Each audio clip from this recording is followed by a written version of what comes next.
But anyway, All right then. so we sound okay, they said. That's what they said. They would never lie to us.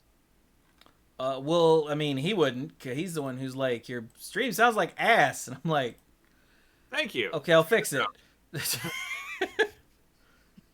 It's important to know. Like, you don't want to be the person who walks around sounding like ass everywhere and no one tells you, because then you keep sounding like ass. Yeah, that's It's fair. correct. He recently told me, hey, your videos sound like ass. And I'm like, what? And then I listened and I went, damn it, they do. So So then you pulled it up in Audacity and you ran the de-asser on it, and then it was good. there was a gannett. No, there's nothing to do about it. I'll just have to hope I fix it on the next time I stream Link to the Past. It was more constructive like that, but the general tone was, Chewie, you suck, you're the worst, sounds like ass, fix it. Yes, sir. These are your constituents. You have to. All right, hold on. It was your most recent Link to the Past video? I'm going to go find it. I want to see Well, what no, it was all of the Link to the Past videos. It was my Okay. most recent Link to the Tell you Past that stream. sounds like ass.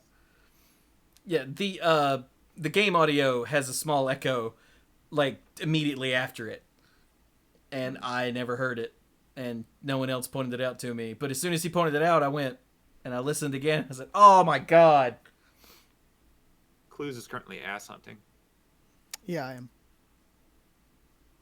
Seek that. Yeah, ass, you've got an please. echo there, man. This sounds like ass. Out. Out.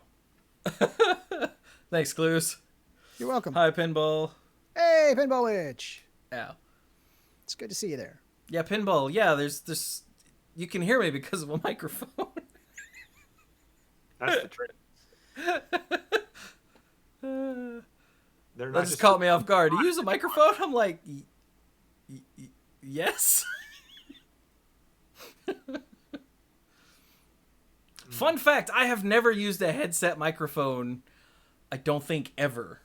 I only use them for work calls. I never use them for me stuff. I Although I meant, did yeah, for the before. content creation. Yeah. Like until I got this one, I did use a headset microphone for a while. Don't see a microphone can't be true. That's a good point. It always bothers me to see people who have the capability of a microphone up here. Like, you don't see Squeeze either. Now, Clues, you can see his right in front of him because he turns the gain way down. Yeah. So he Yeah, has to have it close to him. Yeah, okay. The main reason I do it, let's be 100% honest, since we're here talking about this, I keep the mic right here because I'm trying to exploit a thing called the proximity effect. On a condenser mic like this, the closer you are to the mic, the more it boosts the bass, excuse me. And my voice, how can I best describe this? I'm often mistaken for a middle-aged woman on the phone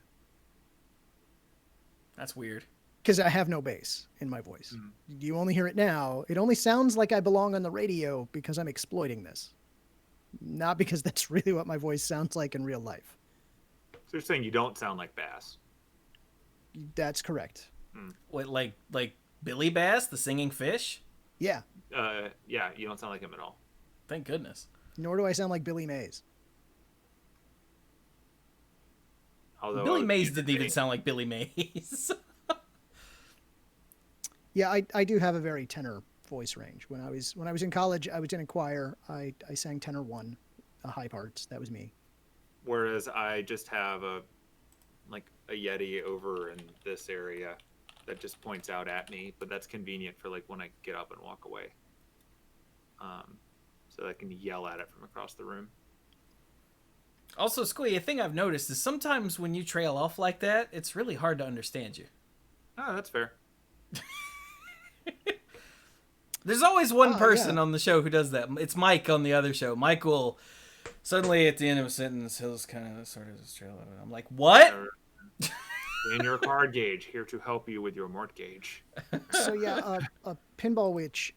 If I'm not mistaken, Chewy is using a Samson CO1U. I think it's a USB condenser mic, and he keeps it just off camera, but with the gain turned up, and so it works pretty well. Yeah. I'm using an Audio Technica AT2020 USB, and that also works pretty well. I really like the sound on this one. So Clues Mine. recommended this one to me 1,000 years ago, and so he sent me a link and it was real cheap, so I bought it. Yeah, that's pretty much how it went down. I just went to Best Buy and bought a Blue Yeti, and I've been pretty happy. Yeah, Blue Yeti is another good way to go. The only downside to the Blue Yetis that I've heard is that, and yeah, I'll pop that info in Discord. The only downside to the Blue Yetis that I've heard is that they weigh like 1,000 pounds, so it's kind of a big beefy thing to sit in front of you. Baby. Yeah, I have a big beefy thing right here. Like mine, I actually have sitting on a like a hand knitted coaster, so that it absorbs all the sound from bumping into the table. And Yeah, that has worked pretty well because like one thing that I will say is that they're not really compatible with most accessories because they want to sell you theirs. It's kind of like the Nintendo approach of, and here's our proprietary everything. And I'm like, or I have this coaster that was knitted by like a girlfriend from 10 years ago that I still have. And so I placed that under here and it does great. yeah. What I've got mine mounted in a shock mount. So it's You got see how little, different like, Clues is when he's not talking directly into it? That's yeah, so it's a very directional mic, right? So it's a cardioid pattern, which means it mainly gets sound in front, not behind or to the sides. And so it's in a shock mount. And that way, when I tap on the desk, you don't get a lot of that sound transferring. The downside is this shock mount isn't really made for this mic because my old shock mount broke. But it works. It's fine. Coaster's fine. Whereas mine is a microphone mounted on a mic stand that I got at Guitar Center for like, I don't know, $15. And it hangs over the camera. As a matter of fact, like it's right there. Like, so I've got it just off camera. Yeah. Anyway, right. So, shall we get started then? Yeah, man. Do we have to? I guess, yeah, gentlemen. I suppose we should. All right. Let's see if we can get angry and knock this out. Take off everything. Ouch. Right. Okay. Here we go.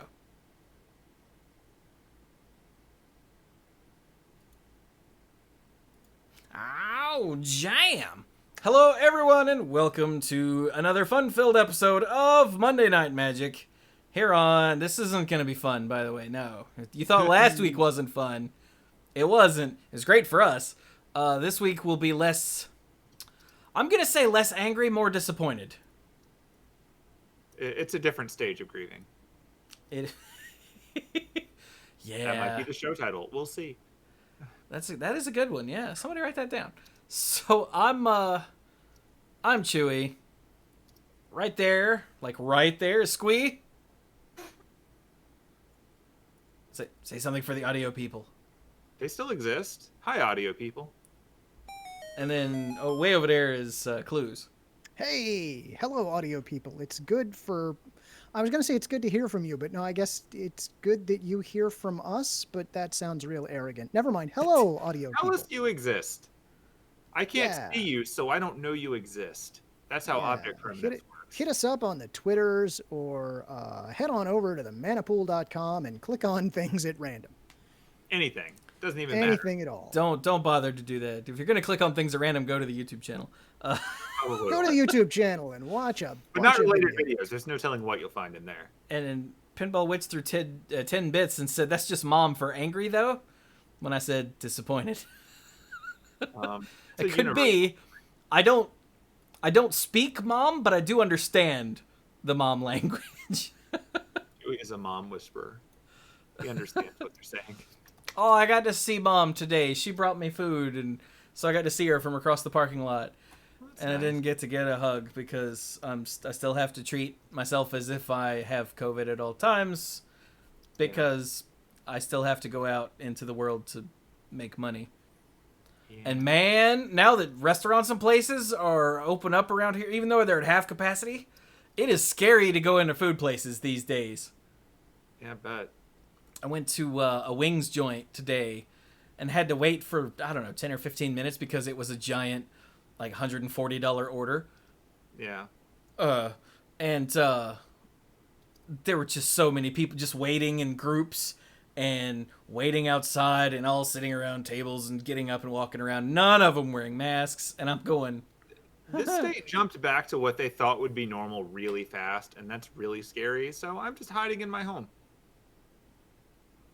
Every But, time like, I go out, I've been like, and then go back and hide at home. they jump back to what they thought would be normal, but it's with a seat in between every table, like an empty table in between every table with people on it. But they're still crowding around, standing in line, and still crowding around the bathroom, and still doing all the stuff that, they don't think about. Yeah, it's vaguely terrible. Remember, folks, COVID-19 didn't go away just because there are protests going on in the country. No. It's still a thing. If you're going to go to a protest, please wear a mask. 1, because of COVID-19. And 2, it makes you harder to identify later for the cops to retaliate. And that's an actual thing to be worried about, because this country's stupid. Yeah. By the way, I would like to reiterate, Black Lives Matter. It's true. Yes. That is also trans rights. Also, Absolutely. are there any other big ones that people don't think to say, ourselves included, even though they're totally accurate? White people not that I can suck. think of No, we say that offhand, all the but- time. Yeah, here's the important one. Treat people like people, no matter what kind of people they are. What? You know, that's what I think. You know, if at any point you're thinking to yourself, these people, I'm going to treat them not like people, don't do that. You are doing it wrong. You Yeah. should also expect people to treat people like people and hold them to it. And there are a bunch of people who. No, I was going to say something mean about some people. I'm not going to do that. I'm not going to do that. We're going to stay positive for the moment now. For right now is what we're going to do. We're going to stay positive. I mean, we're about to go into the not positive stuff. Yeah, so no promises like seconds from now, but for now. Oh, Pinball Witch had 2 good ones. It's not enough to be not racist. You have to be anti-racist. And the earth is round. Yeah, okay. Those are good ones. Both of those are excellent points. And true. And true points. I did an experiment the other day where I walked on the earth, and you know what? It was round. Neat. Yeah, the whole time. It's crazy. That's science. Okay, you couldn't know that just from looking, though. No, I walked on it. Oh, never mind then. You Yeah, got me. That's contact. All right, we fooled around long enough. Let's get to the depressing stuff. So, good lord, that's bright. So, a few days ago, on the 3rd, I think, yeah, Lawrence Harmon wrote an open letter. Oh, lord, let me zoom this in. Bright white screen. There we go. An open letter to Wizards of the Coast about some stuff. What was that? Oh, Saint Seagal resubbed for the 15th month. Hey, thank you. So first up, on the on the 2nd, which was Tuesday, right? Wasn't that Tuesday? Yes. Yeah. So we recorded on Monday. We found out Tuesday morning that there was, because somehow we missed it, there was a thing called a blackout. I can't remember. It was just Tuesday blackout, wasn't it? Where the thing is that the idea was to stop posting about all your own stuff and just amplify the voices of black people because of all of the stuff that we talked about. No, that wasn't this show. Sorry, I was gonna say because of all the stuff we talked about last week, but no, because of all of the stuff we talked about at the beginning of last week, all the protests and police brutality, and go listen to the beginning of last week's episode because I really don't want to go off on that tangent right now. And WotC, the Magic Arena and Magic Esports and whatnot, did their thing and tweeted out the black square. And then the Magic Esports Twitter account decided to highlight some people. And it highlighted Cedric Phillips and Rashad Miller and Greg Orange. Now, if you don't know, all three of these people are black. And it really felt like a massive, massive case of tokenism. Yeah. Like, I get what they were going for. Like, okay, we're supposed to amplify the voices of black people. Look, here are some black people. But it really looked like, here are some black people that work for us. See, we're good. And, yeah, that got on a lot of people's bad side. Including Elaine Bergeau, who was like, damn, y'all. So... Yeah, it was not a good look. I understand what they were going for, but sometimes you have to not go for it. Well, this is one of those things where you can see when someone maybe means well but messes up. Yeah. And they obviously didn't set out to do something that bad, because why would you? That would be stupid. The purpose of PR isn't to make yourself look bad. But yeah, it's just one of those things where, like, you messed up. It looks bad. The most you can do at this point is acknowledge you messed up, try to understand, try to move forward, and hope that you've done such a good job so far that people give you the benefit of a doubt. I don't think they did any of that, though. At least not that I've seen. Not that I've seen either. I mean, not on the official accounts, because obviously they're not going to do that. But I haven't even seen any of the individuals that would have been responsible for it do that. I really wouldn't be shocked if at this point in time, especially after like repeated PR blunders of so much recently, they told people to stop. Just like stop posting things. But considering they're still posting other things, it's kind of hard to stand by. Yeah. I keep looking for outs for them because I do this for a living and I just can't. Exactly. So, yeah, back to Lawrence Harmon's letter here. He also points out that WotC announced the secret layer promoting diversity with the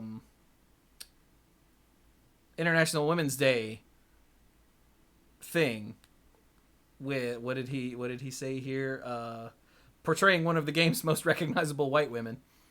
But they didn't offer up a single product in commemoration of Black History Month, which the argument could be made. Well, they're not going to promote a thing for every single holiday. They didn't offer up anything for Columbus Day. Shut up. That is not the point, and you know it. And they also point out how... I don't know, man. Given some of the other mistakes they could make, I could see them actually promoting a project or a product for Columbus Day, because that's also like fraught with so many terrible problems. Yeah.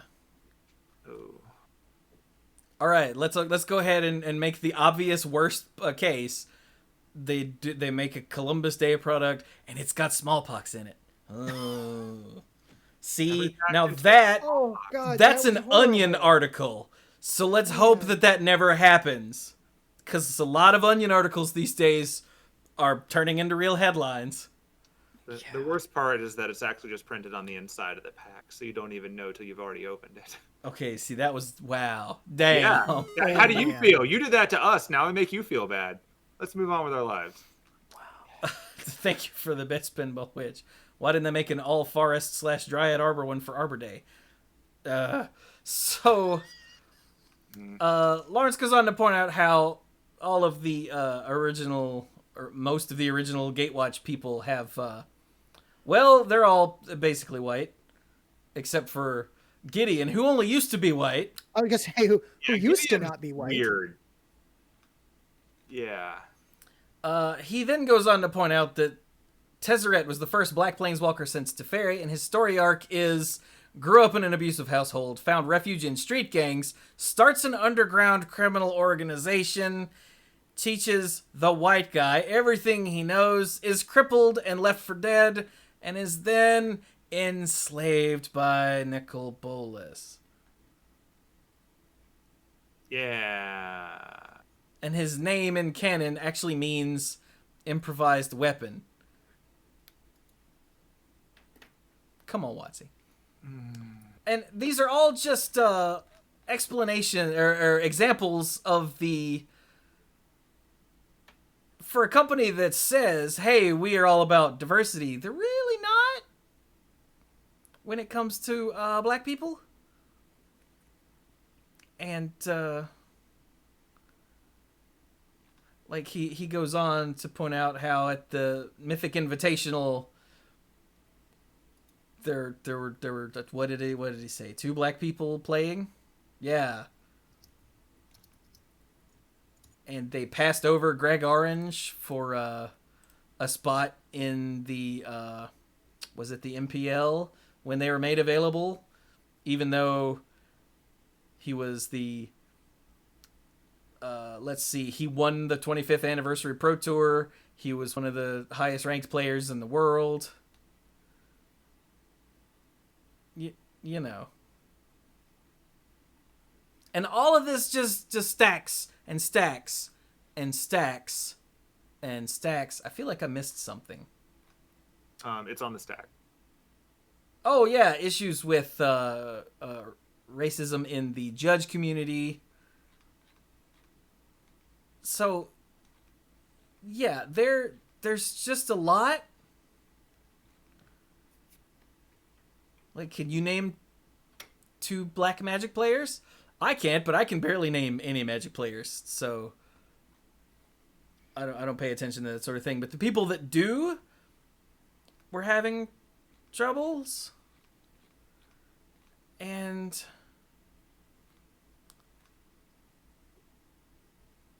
yeah, it's all just a whole lot, just a listing of here's some things that your black player base has noticed. Yeah, and I think it's important to point out, because you're going to see a reoccurring theme here, hopefully. Now, it's sad that I was going to say it's sad that you'll see it, but no, it's good that you're going to see it. It's sad that it's there. That's what there we go. That any one of these things, you're like, that's not great, right? And any single one, you're like, oh, that's kind of terrible.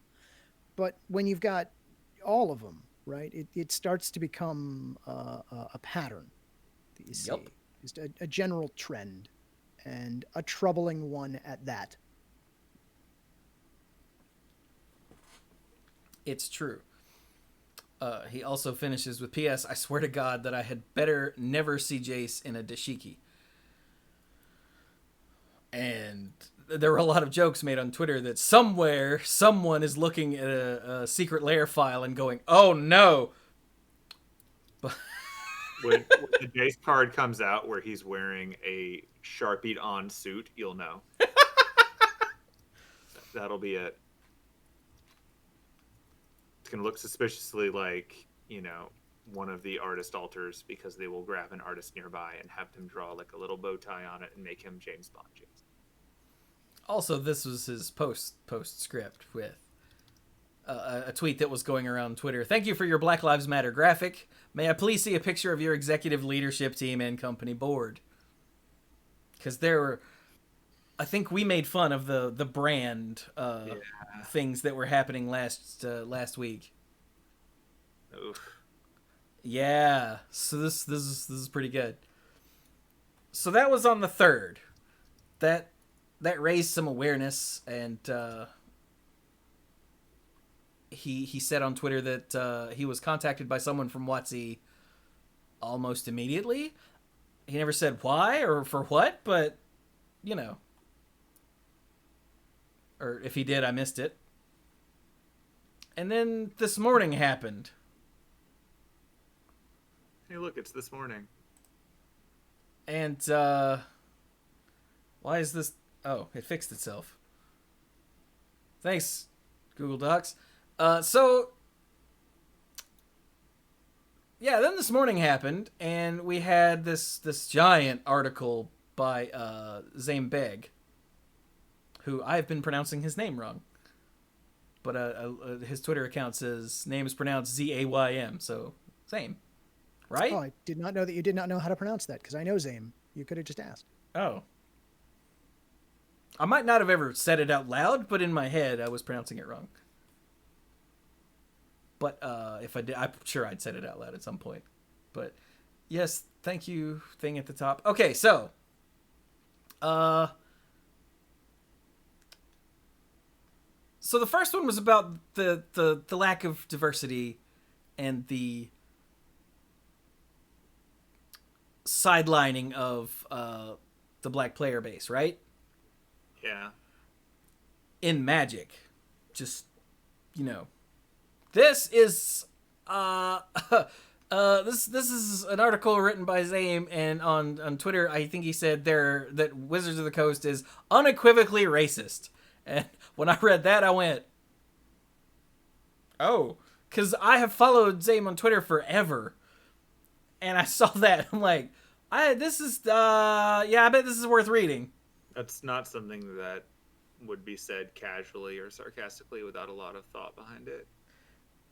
Yeah. So, hey, look, there's a lot here. There's a lot here. But he said after Lawrence published his open letter to Wizards, a friend and former employee at Wizards of the Coast shared it on his Facebook wall saying, "The Wizards I know is a company that wants to do the right thing." And Zame was like, nah, hold my beer. And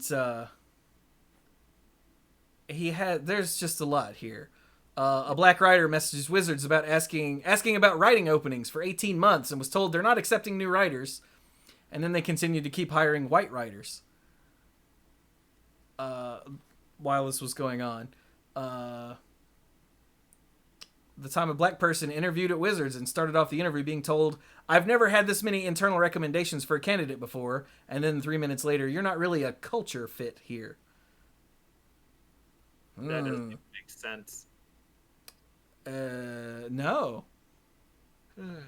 And then, oh god, this one made me go, They put a 7-Eleven creature in an India-themed set, and then joked in a column about putting the word convenience in the flavor text. And just to be clear, they do jokes with the numbers all the time. The issue here was that they did the joke in an India-themed set, which is maybe the time you don't make that joke. It's So definitely what is this? don't make that joke. The Consulate Dreadnought. Yeah. So, yeah.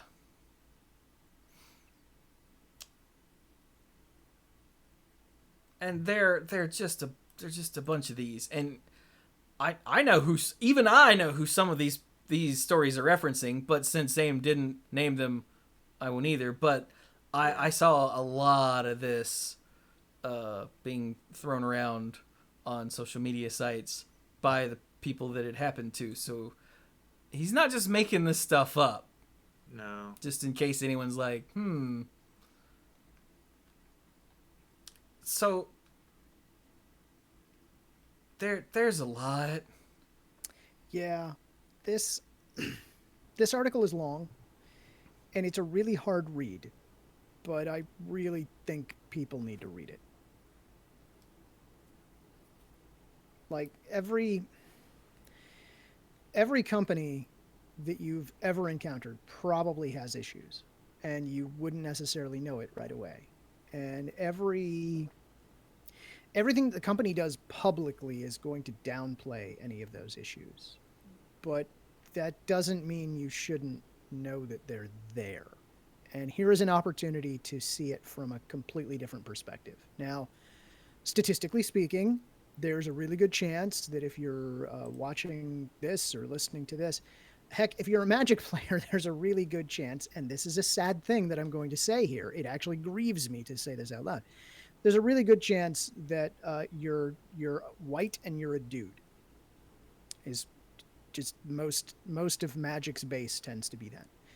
Here is someone who's not from that perspective, who has a completely different view on things, and this is a really good opportunity to listen to someone who doesn't have your background and experience, get their impression of how things are going, of things that have happened.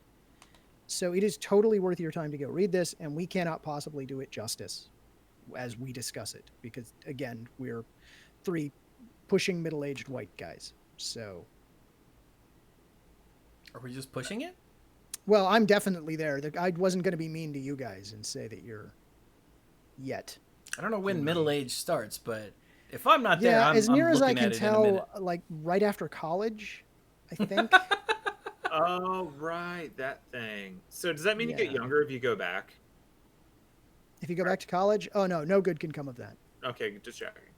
Oh, wait a minute. I need more people to enroll at my university. All the good can come of that. Go There. back to college.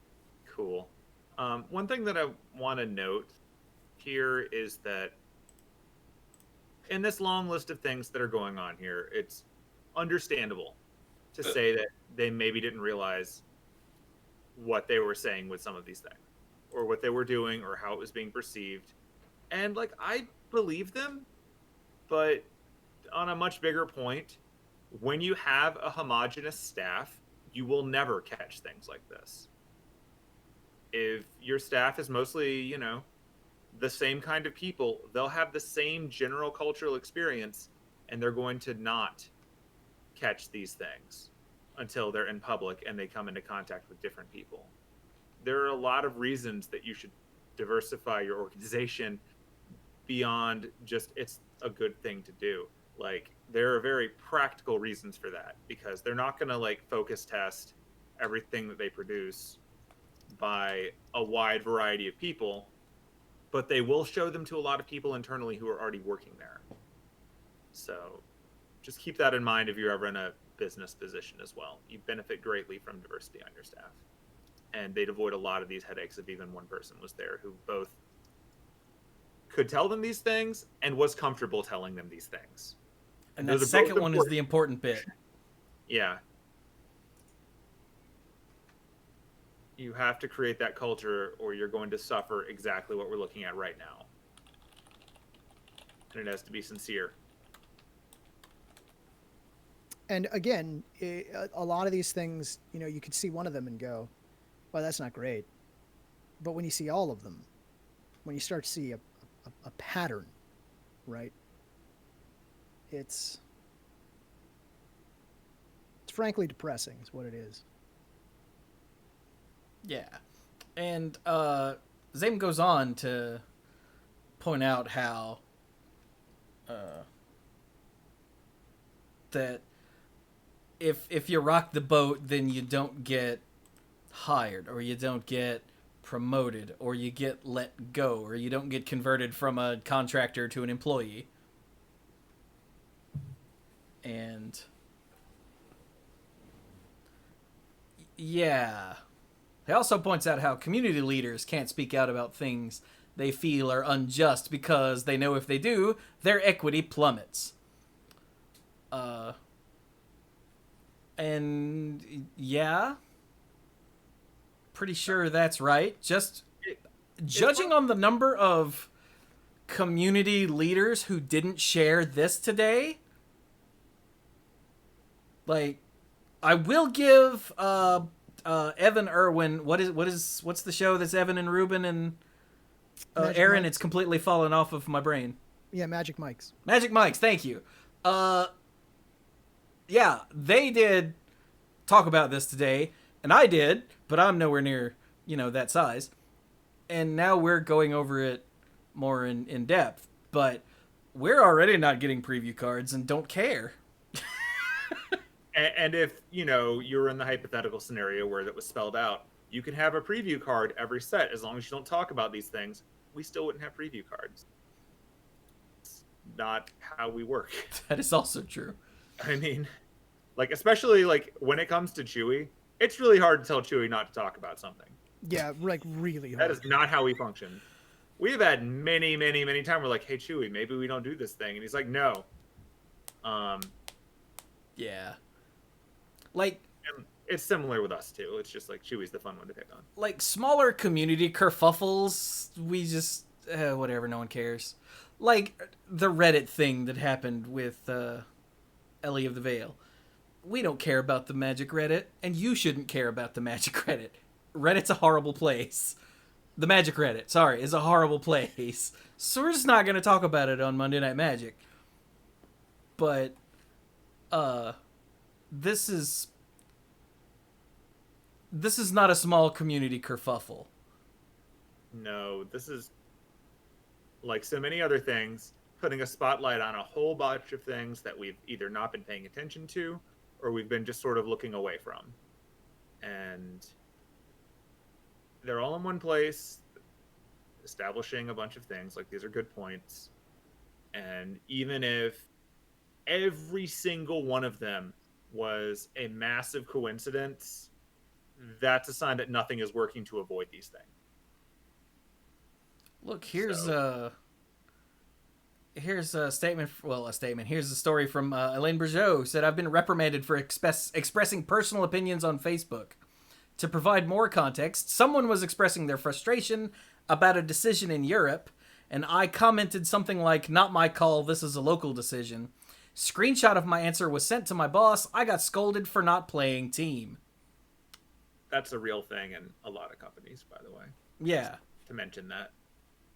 Very much so. And, like, it's one thing to fire someone who comes out as a massive racist asshole on Facebook. It's another thing to, like, get mad at someone for saying that. But that's how lots of companies work. They want you to represent the company at all times, in all ways, even on your own personal social media presence. Which is one of the reasons I work for myself. I mean, I'm glad that I work for a company that doesn't expect us to police what we're saying. But on the same note, if you ever like mention the company at all in the context of what you're doing, yeah, fair game, you're screwed. And Oh, yeah. like, Wizards has benefited greatly from a long time of having the people that work for it act as informal PR ambassadors and build their own followings, because it's not like we all just follow official WotC hashtags and, you know, accounts. We follow all these people because they're very open about it. But this is the double edge of it. We follow the people. We don't follow the company, or we follow both. Like, they're eventually going to say things that they don't like, because everyone complains about their job at some point, or other things like it. And they're trying to just have the good parts without the rest of it, and that never comes off great. So, yeah. And like right here in the MPL contract, you shall not make any statement, oral or written, that ridicules, libels, slanders, makes fun of, is injurious to, or places in a negative light the MPL, the games, the league, WotC, and Hasbro, including for each its employees or other competitors. That's just in the MPL contract. yeah. I'm not as surprised by that either. No. Like, it's one of those things to remind you that when people join the MPL, they are under contract with WotC, and WotC's putting a whole bunch of rules on them. It's not like before when you were just a pro who won money for being a pro and could do whatever you wanted. Like, they're sponsored now, and that comes with string. It's true. He then goes on to talk about Amaz. Amaz, like back in August, we mentioned how Amaz got DQ'd from GP Vegas and then went on a tirade against judges because Amaz is kind of a dick. And they say here that because Amaz is a hell of a advertising platform, they banned him, but they can't say that they banned him. So they just sort of quietly banned him from paper Magic tournaments, but then they're still letting him promote the game because he's got some stupid 924,000 Twitch followers. The reason they care about him to start with. Yeah. Like, he is a giant cross-promotion tool for them. Exactly. But then they did cube spotlights last week or something like that. I can't remember. Recently, I don't know how this works. But here was the treatment Stibbs got for his, and here's the treatment that John Terrell got for his, and then Jason Chan got a list, and they didn't even give him. Jason Chan is a Maz, by the way. I don't think I made that connection for anyone that's not paying attention. But yeah, he got Cube Spotlight Peasant Cube, and he didn't even get what the others got. And then later they gave him the list and put his name on it, but no write up, no nothing. Just first it was a tiny little box, and then it was just a list of the cube. Yeah. Yay.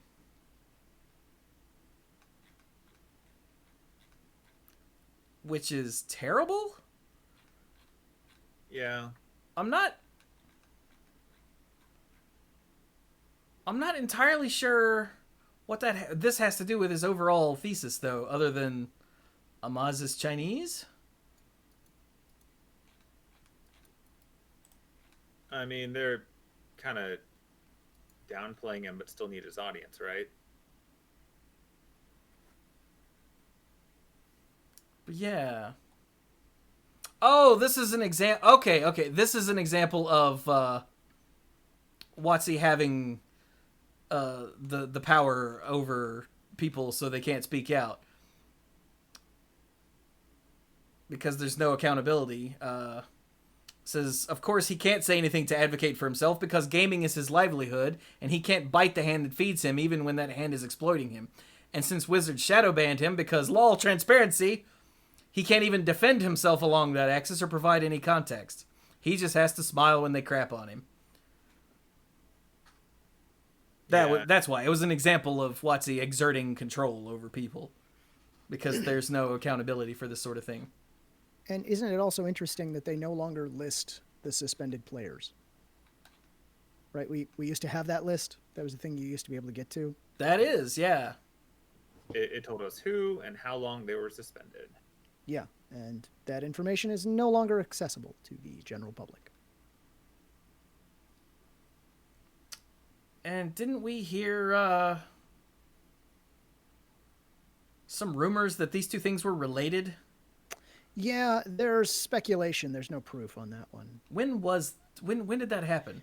Yeah, unfortunately, I can't remember. I know that we talked about it at the time when it occurred because we thought that's really weird. But I don't actually remember when it was. Okay, they said this happened in August, right? Yeah. August is what month? 8. 8. All right, let's see here. So here are the... Whoa! Wow, did we really only do one episode in August? Oh, no. Possibly. MTG Cast is weird. Okay, there we go. Oh, yeah, well, It goes side to side. Okay. Nothing there. Nothing there. Tights. Future of Magic Esports. Nothing there. When did we talk about it? I'm the faintest clue. Okay, wait a minute. Here is... When did we talk about it? I can't find it. This, ladies and gentlemen, is absolutely great and entertaining radio. Damn right it is. Well, you guys talk about something. If it were a professional show, Squee and I would talk about something while Chewy looks this up. Huzzah. Yeah. I'm not finding anything about Amaz in August or September, even though I know we talked about it, so we just must not have had links to put in the show notes. Yeah, like I found the suspended DCI memberships page, but I can't tell when that. We talked about that on September 24th. Okay. Okay. Found it. Nice. I have no idea when we talked about the Amaz ban, but Zame says it was in August. So there you go. Thanks, Wayback Machine, and your ability to pull up things before they changed. But yeah, it says here, getting disqualified from a GP for aggressive behavior toward a judge typically carries a suspension from playing in live Magic tournaments. So they quietly banned him behind the scenes. He gave him a shadow ban. He keeps saying that. What the hell is a shadow ban? I mean, it's like blacklisting, right? I guess? I assume it's where you're banned, but they don't actually announce it. It's just a thing that happens. They don't make a big deal out of it. Like, I mean, I think its actual meaning changes depending on the context. A lot of times people get shadow banned, and it really just means that, like, you can't sign into a thing. If it were like an online game, like, they might not, like, make a big announcement that you're banned, but you somehow can't get in anymore. Oh, okay. And, like, there's no real big news to it. Or like, yeah, like it noted from Wolfie, like, you know, in Twitter, like, you can still go and post stuff, but no one can see it. So, like, you might not even realize you're banned. All right. Well, because it says they quietly banned him behind the scenes and gave him a shadow ban so they could keep him out of their Magic tournaments, but still reap the rewards of the audience he brings to their game. I'm like, well, but he just said they banned him, and then he said, and gave him a shadow ban. So I'm like, what? But anyway. Sorry, we got hung up on stuff that doesn't actually matter. We did. You want to? Do we want to get to the other thing at the end of this that kind of falls in that category? Let's see here. He goes back to the same 3 tweets about, look, we have black friends that the Magic Esports thing did. He points out how there are very, very, very few black Magic artists. Like,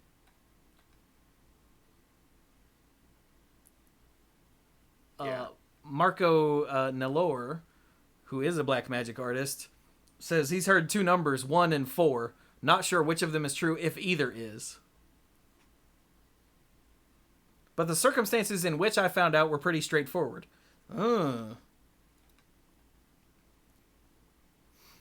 So, yeah. Again, it's... any one of these things would be like, well... but the fact that there's this giant stack of them... it's a pattern. It's a problem. Yeah. One of the things to note when it comes to companies is that you can produce products that have representation without actually yourselves having representation. Because one of the sad things about it is that having representation in products is on some level a marketing decision. It shouldn't be. It should just be a thing that naturally occurs. But there are decisions made. Like, there's a reason why when you look at a university brochure, you have a wide diversity of people on it, even if you actually look up the statistics on the school and it's not. Like, there's a lot of advantages to doing that. And Wizards has shown, you know, all sorts of demographics. I'm not even going to list them all off, but, you know, you've been paying attention to us for a while. Like, in their art and their storyline, they have representation. Sometimes they shoot it in the foot because they're dumb, but they've at least at times tried to do things a little better. And, like, that's all important. But at the end of the day, if your company is a whole bunch of white people, then it's always going to come off as a bit more artificial when you do these things. And I think that they're kind of at the limit of what they can do without actually being more diverse. So.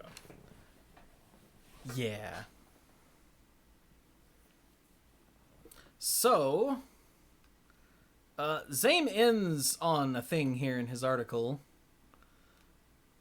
that is the only part of this article I have a problem with. Everything else is blatantly a thing, but he ends on this Invoke Prejudice, which is well, it's a bad card just from a Magic card perspective. The art is obviously a problem. Yeah. The artist is actually Nazi trash. Just saying. As But documented by many people. yeah. That's Like not apparently just if you just that. go to his Facebook page, it's like, whoa! I recommend not doing that though. Yeah. But it's Multiverse ID, which is just where it is in Gatherer, is 1488. Now, for people that don't know, that's some lame white power. Wait, is there swearing on Monday Night Magic? There might be this week. It's up to you, man. That is just some lame white power bullshit.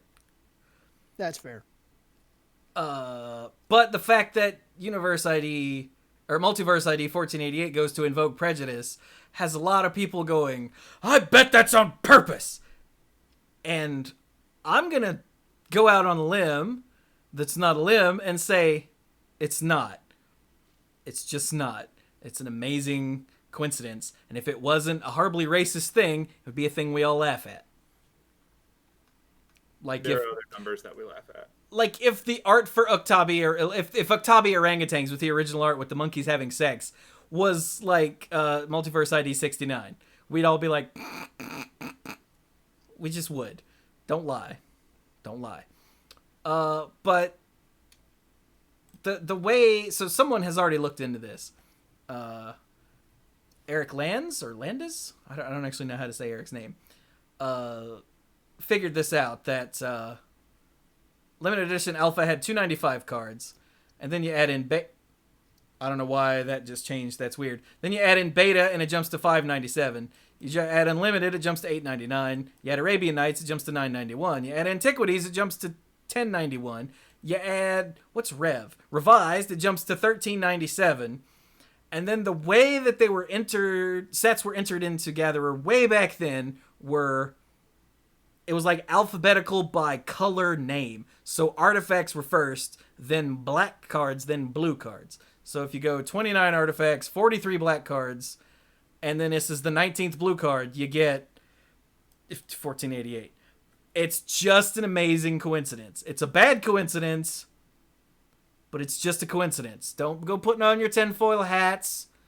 Here, wait, let me show you something. I just always have Nether Shadow up because it's my favorite card. So if we go, okay, you can't see this here, but you can follow along at home. Go to any card on Gatherer, right? And let's go. Okay, I'm in the south. Let's go to card 666 because that's a thing, and we'll hit enter. Oh, look, it's Lich. All right, it's an undead thing. If this was like Unholy Strength with the pentagram art, that would be something, but it's not. It's just Lich. So what's another number that people love to point out? Ooh, how about 69? That's a good number, right? So if we go to 69, look, it's Lich. It's a different printing of Lich. I discovered this earlier tonight before we started the show, and I almost died. Yeah. And I find that freaking hilarious. It's just an amazing coincidence that... Oh yeah, what's 420? 420 was Siren's Call. You could almost make some sort of opium joke, maybe? I don't know. I got nothing. Yeah. Wait, what about... Now, I hope we have demonstrated this is plausibly just sheer coincidence that it ended up at that number. It wasn't intentional. It's not a thing that they set out to do.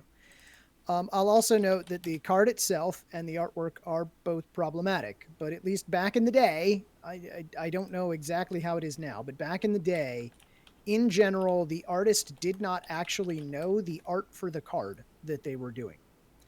That at least in the early days of Magic, the way it worked was artists would submit artwork, people would make cards, WotC would then, after the fact, kind of merge these things together and go, yeah, that artwork goes with that, that artwork goes with that. So there's no like grand conspiracy that this artist who is in fact, how did you describe them? Nazi dirtbag. I forget, but I think I said Nazi trash. Yeah. there we go. Thank you. That they probably did not know that this was the card that they were making artwork for necessarily. That being said, the thing that it's bad, right? It's terrible. This card with that artwork happens to be at that number. It's a bad look, just a bad look all around. Yeah. And so there's this claim, hey, why don't they just change it? And here is where I take a little bit of issue with some of the calls to change it, including Zames, who's like, they could easily change this. They've known about it for years. And yes, they have known about it for years. Well, I think Squee dug up some like 10-year-old Reddit posts that were talking about this very discovery. And there are a lot of people responding to some of Zame's tweets earlier today were like, yeah, I told him about that years ago, and they said it was too hard to change. Yeah. So I am unconvinced that this is easy to change.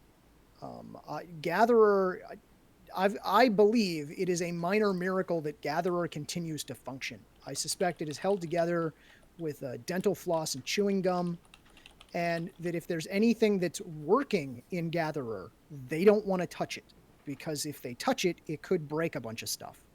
Now, they keep adding cards to the end of it. Sure, absolutely. But if you go and look at the numbering system now, it's real weird. We're up into like 393,000 in the numbering system in the Multiverse ID, because they've started to put in, additional printings and other sets, and the Secret Lair projects are all in there every under language, their own numbers. Every variant, and every time we complain about there being a million versions of a card, those are all in there as separate things.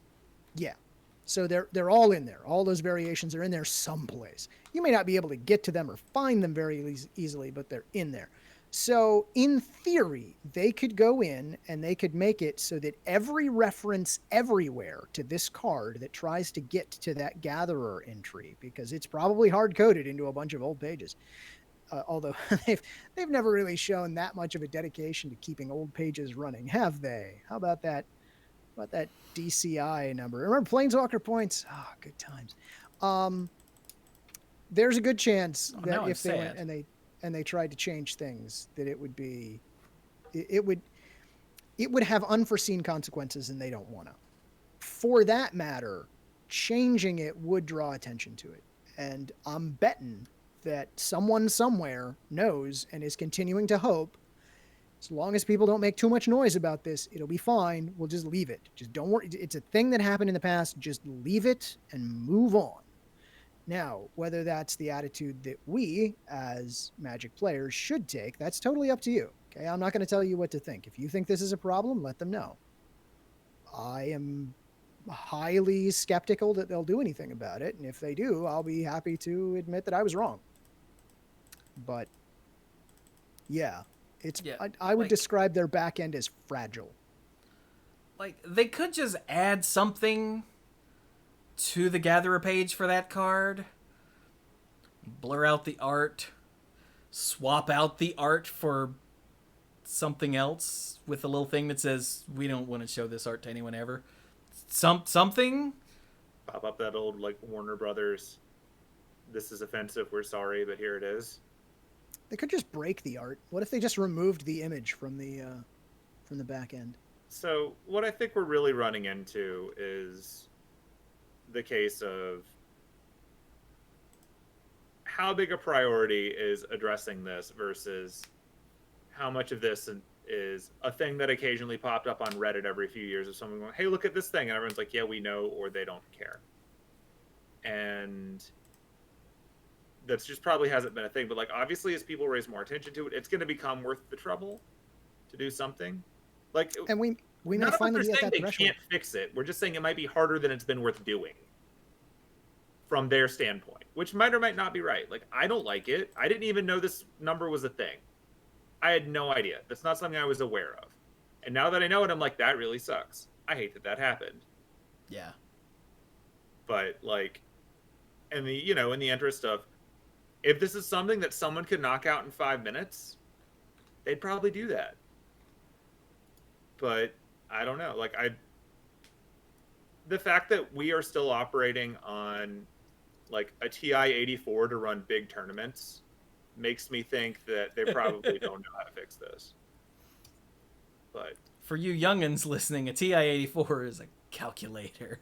It's like a phone that can't make calls. Like you're on AT&T or something. Da-da-da. Yeah.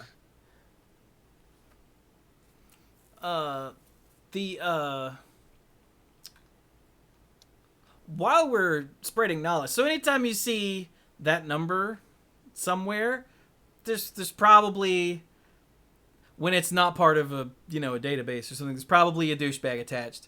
And while we're spreading information, anytime you see this, which I don't want to do it, but anytime you see this OK symbol that someone does with their hands, unless it's like a little kid who's like, okay, mom, they're probably racist asshole. Or they're a scuba diver. Or they're a scuba diver. Yeah, that I was going to say, I have to bring that up because as a scuba diver, because you're like, oh, I don't just use a thumbs up sign, because when you're scuba diving, the thumbs up sign means go up, as in ascend. So you can't use this. So if someone asks you if something is okay, you give them the okay sign. So yeah, it's weird. But like if you see, I don't know, like cell phone footage of a cop at a protest, and like before he walks out of frame, he does this to his buddy, he's a racist piece of shit. Ding. You know who else does that all the time? The president. But anyway, so yeah, just while we're spreading knowledge, that's another thing to watch out for.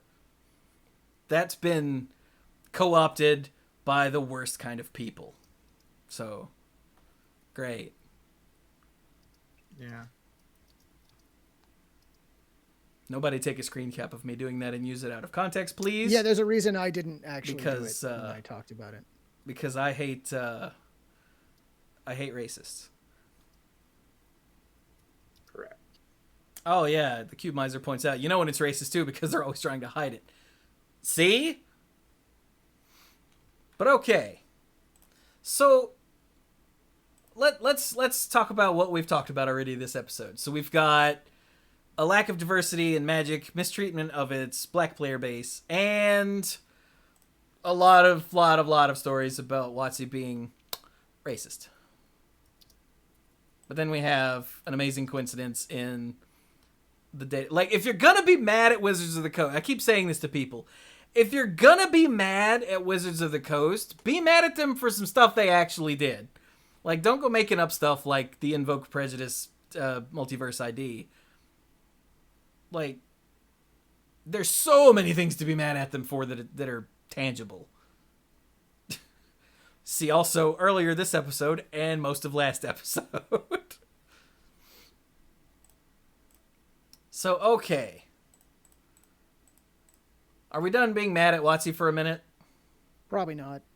Okay, are we done? Let me rephrase. Are we done talking about being mad at WotC for a minute? Yes, at least for this. But I seriously, if you haven't read this article that Zame put out, please do. Okay? Please do. Yes. Link is in the show notes. Also, I retweeted it. I'm pretty sure I retweeted Lawrence's tweet earlier, but the link to both of these are in the show notes. Okay, so let's move on then. All right. News. Hey, look, Commander changed the rule. Weird. When the Commander... Well, Commanders now trigger dying or going to exile. Triggers, excuse me. They didn't before. Officially. Right. Because going to the command zone was apparently a replacement effect. So the thing never actually went to the graveyard or exile. It just went to the command zone. But now they've changed it to where they do. There's a whole lot of stuff to read here, but that's the important part, is what I just said. It plays the way that a lot of people thought it played for a little while until they were corrected. So. Yeah. Like, back in the day, there were so many Child of Alara decks, and I couldn't figure out why. Other than 5 colors? Yeah. Well, okay, at the time, I couldn't figure out why because I didn't understand why people would want to blow up the world that many times. And then later, when I found out that they didn't trigger Dies effects, I went, well then, why even play it at all? It's not like there's a shortage of 5-color commanders, even back then. Yeah. Oh, some decks were okay sending Child to the graveyard for reuse. That is also true, yeah. Just let it die. Don't put it in the command zone. Okay, right. But there you go. When does this take place? Officially? When does this take place? Effective with the quarterly commander announcement for Core Set 2021. So... Whenever that is. Whenever that is, yeah. Okay. Awesome. Get out there and annoy your friends. Or Commander. be annoyed by your friends. Or something. Anything else? That's good, right? Yeah, moving on. Yep. Like, this is actually pretty big, but there's nothing... It's not really an in-depth conversation, just this is what it is now. Maybe Yeah. go reevaluate some of your commander choices. Yeah, there are a lot of commander-centric content creators that have a lot more about this. Go check them out. All right. News today that happened today, that went into effect today. They have suspended Winota Joiner of Forces on Arena and Historic. Bam! Out of nowhere. And they did point out that the 1 week notice thing that they have pledged to do for, like, standard is kind of dumb for historic. It says that the notice period is, on balance, more problematic than beneficial. Also, they said that... oh, God, where was it? The data shows that it's not significantly reducing the performance of this deck after the previous suspensions and whatnot from last week. In fact, with the data now available, we see the popularity roughly doubling since its emergence and the win rate remaining problematically high. So that's why she was suspended. Suspended, remember, just means banned for now. I still don't know why they do that, but whatever. And so, yeah. I have a suspicion for why they do that. What's that? And I'm trying to find the wording that they use here. Oh yeah, so if you look at the part of the announcement, MTG Arena Player Collections, as it is still playable in Standard and only being suspended to Historic, we will not be issuing any wildcard grants or making any changes to any pack coalition or individual card rewards as a result of this suspension.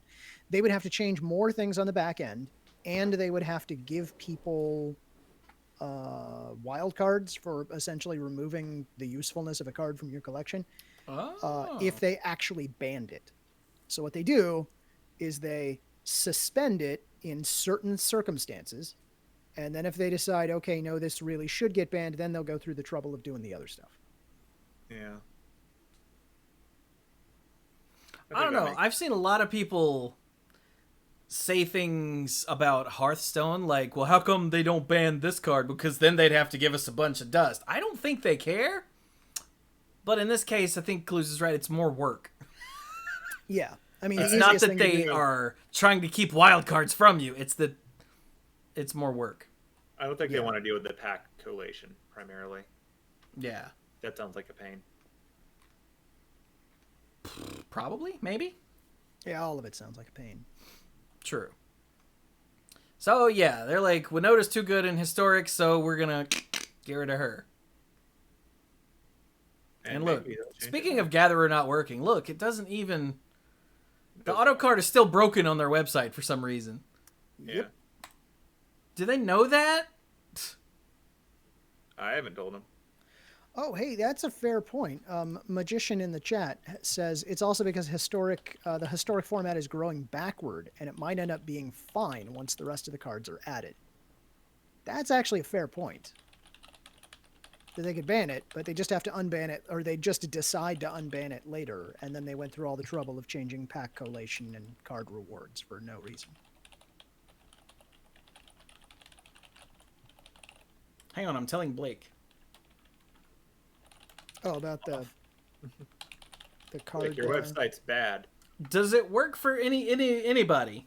It's not working for me in Chrome, in Mac. It hasn't worked for me in months. You're on Chrome too, right? I am. Hey, anybody in the chat not on Chrome who's looking at... Try it in another browser. I have like 4. Oh, I don't have any other browsers, so... Here, yeah.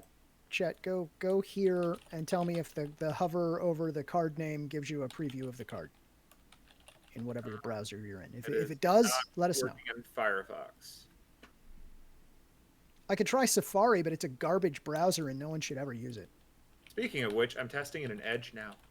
Oh, well then I will try it in Safari, which again, I stress, is a garbage browser and no one should ever use it. No one is surprised it does not work in Edge either. It just doesn't work in any of the current browsers. Clues? Yeah? Are you actually trying Safari? I'm trying it in a garbage browser that no one should ever use for any reason. And no, it does not work there either. Hold on, let me pull up Netscape Communicator. There's a chance I've got Opera installed. Stand by. Well, I already hit send, so...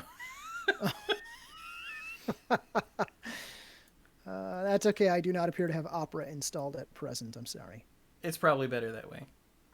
Yeah. Also, I also noticed that when I click on... Okay, chat, check this out. Oh, you can't see this, damn it.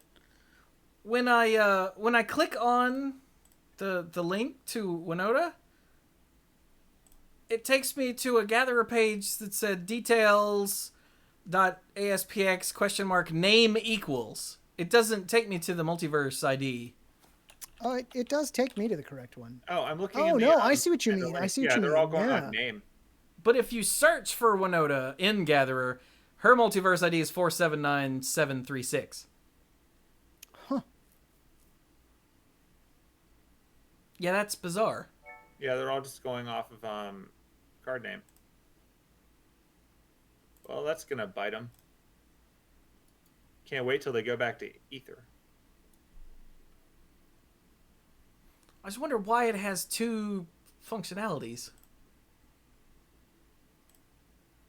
They probably did this so that they wouldn't have to look up multiverse IDs and find scary numbers again.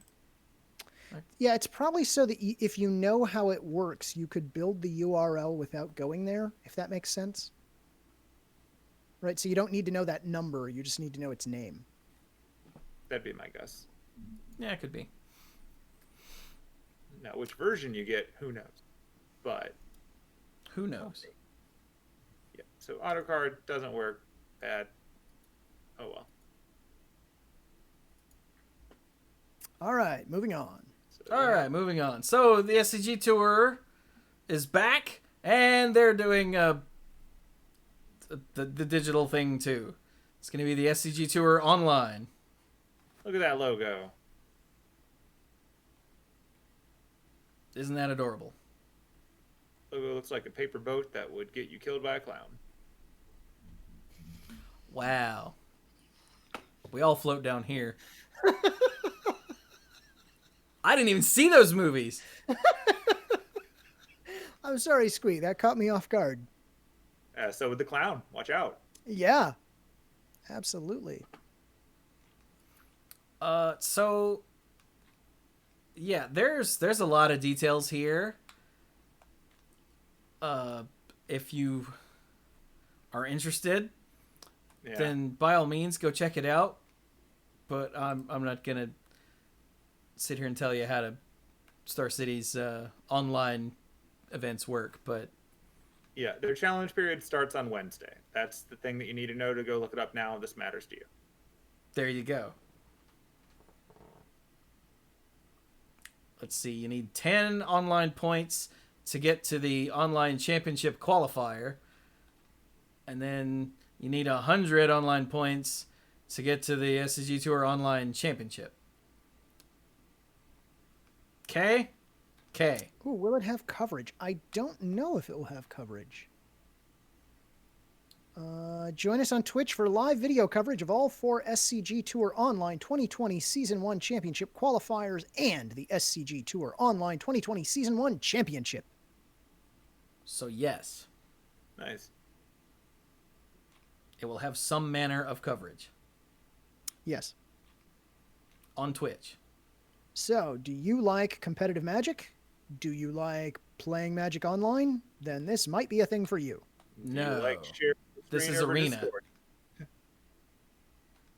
Okay, I didn't mean MTGO. I'm sorry. My apologies. I meant this is why some of these phrases are bad. It's also why I wish they wouldn't have called the fake banning thing they do suspended, since that's also a keyword. Ugh, okay. The thing that they do to people in secret. Do you like playing Magic in an online fashion, specifically in digital. Arena? Yeah.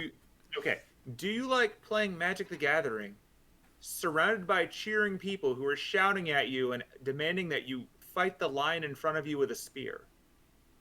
'Cause that's not featured, but they do call it Arena. Yeah, that wasn't funny, and now we're moving on. Yeah, that was so bad. Anyway, how you this kill it. thing That's might how be you for kill it. you. If it's not for you, that's fine. Yeah. Don't do it. If it is for you, think about doing it. If anyone tunes into the coverage of this and it doesn't suck, I would be happy to hear that, because I have not heard of Magic coverage in quite some time. Yeah. All right, moving on. So, hey, you remember several months ago? Nope. Oh, apparently 5 months ago, when we talked about the Like April? Magic Creator Program and the Greenlight Fund? That was a while ago. Where's the damn graphic? The graphic isn't even here. What application graphic? questions? No, where's the... Okay, so the Greenlight Fund graphic isn't even here, but What? I don't even know what graphic you're talking about. it was the big... It's in the tweet, but it's not in the article itself. Is it in the original article? Ooh, maybe. I don't know. Let's click. The one that links from it has been 5 months since we announced. There's the Yeah, green here we go. This that's not the one I was thinking of, but that'll do. Yeah, the Greenlight Fund. So this is a whole lot of money that they're willing to give out to people to market for them. Really, let's be real. They're like, we want you to market for us, and we will pay you for it. Now remember, we just gave you a giant list of possible strings attached. Just keep that in mind. I'm sure there is a giant list of possible strings attached, correct.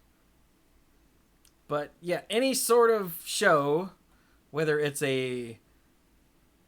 Okay, their idea of the word show really bothers me. It says, whether it's a pre-produced video, live stream, novella, podcast, etc. How is a novella a show? Maybe it's like a telenovela. That'd be amazing. Now I want that to exist. Oh man, we are in the worst timeline. That doesn't exist. Yeah.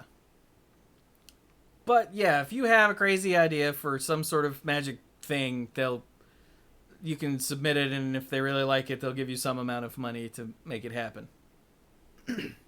Yeah. Ah, here we go. Yep. Instead of researching, making, and paying for a pilot program for 1,000 different ideas, let's get you to do it, and if we like it, we'll pay you less than rate. That is how contests work. That is, yeah. Yeah. So, Sure. yeah, there you go. They use such things as game nights, Friday nights, What the Deck, or anything Ristic Studies releases. as examples. So These things that we don't fund anymore. Look at those. I think they still fund at least one of those. Like, I think they're still doing What the Deck. Because that's day 9, right? I believe you. Yeah. Anyway, there you go. WotC wants you to market for him. Go for it. Oh, hey, yeah, we've got judge promos now. Remember judge promos? Yeah. Yeah, that's a thing. So, this website is kind of dildos, so there's no way for me to get it on screen easily, but it's an Eye of Ugin, Infernal Tutor, Birthing Pod, and Sterling Grove are the cards, the promos. Yeah. So yeah, there you go. If you're in the judge program, you know this already, and if you're not, hey look, shiny cards with the really cool owl watermark. Yeah, I'm not sure I like the owl watermark, honestly. There's no pleasing clues, just for the record. No, that's not true. It's just I don't know that I care for the owl. Would you like it if it had a bow tie like your Pokemon? Yeah, I would. Okay. I think that is what the problem is. You've been spoiled by other owls. But how many licks does it take? 3. That is what I've heard, yeah. Alright, moving on. More WotC stuff. Oh, there we go. We've got the signature spellbook Chandra. This is the 3rd signature spellbook, right? It's at least the 2nd. Well, there was Jason Gideon. And I think Chandra is the next one, right? Chat? Is that right? Probably. I feel like Chandra's had something similar before, too. But it wasn't this series. It just, I feel like Chandra's one they hit so many times that I get mixed up. Probably. Okay, yeah. Pinball Witch says it is, yes, the 3rd. Okay. And I had the order on that, right? I remember Jace, and then there was Gideon. Because he did, yeah. And now it's this one. Oh, she might die. That's what I learned. 50% of the time, this kills you. That, yeah. Well, no, that was after. Didn't that come out after he died? I think it came out after he died. It was at the same time. Oh, it was, wasn't it? Oh, balls. Anyway, so we've got... Spoiler alert for the plot. We've got super sweet frame here for Chandra Torch of Defiance, Cathartic Reunion, Fiery Confluence, Past in Flames, Pyroblast clues. God, that's beautiful. Look at that. That actually Look at is that. really pretty. Can I just get that artwork? Probably. Just like to just here have this artwork. Well, I mean, I think that needs to be like a background, right? You can look up the artist and see if it's available. It's a fair point. Pyromancer Ascension, Rite of Flame, and Young Peasy. I love it. So there you go. These are they don't do MSRP anymore. They're some amount of dollars at your local game stores exclusively. Yeah, I was gonna say, and where else? Nowhere else. Your local game store. It says exclusively, so hopefully that's true. Yeah, hopefully. I like how when I look at the art on Pyromancer Ascension, I'm just imagining her turning forward and looking at the camera and going, how could this have happened? She's just in the perfect pose for it. Now I can't not see that. Thanks, Bill. No problem. I'm sorry, on which one? Pyromancer Ascension. Does this get bigger? It doesn't get bigger if I click on it. It just gets highlighted. Thanks, Nope. WotC site. All right. So then we have Corset 2021 previews have started already.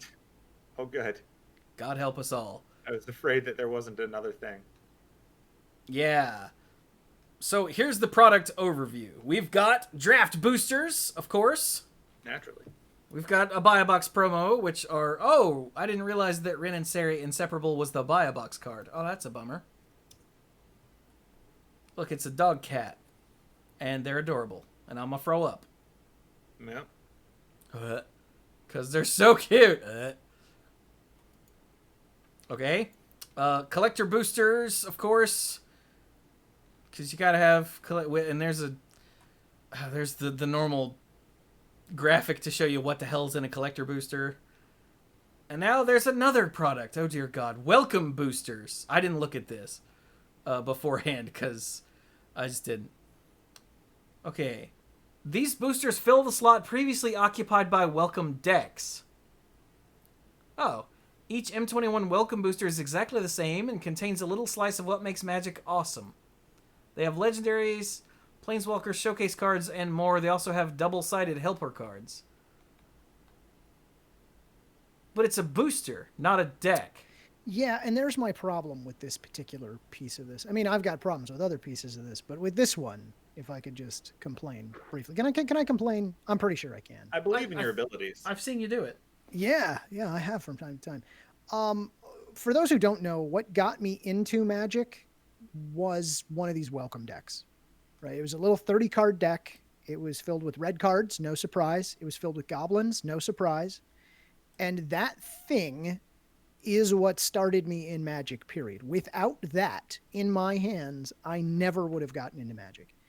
And so I'm sad to see that, which was a fully playable deck, be replaced with a booster.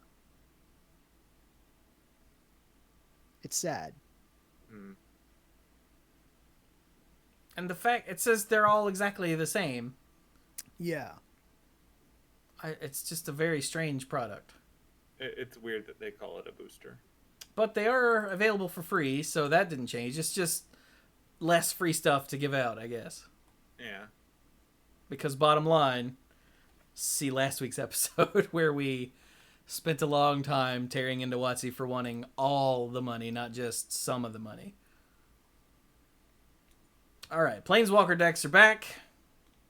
There are 5 of them. Bosri? Is that how you say that? I assume it's Bosri. Do not know. I have not heard it out loud. It said not a Johnny or Elspeth or Gideon. Fair enough. We've got Bosri, Teferi, Liliana, Chandra, Garrick. So, yep. Hey, Garrick. Welcome back to Green. Yeah, he's back and he's not cursed anymore. Yay.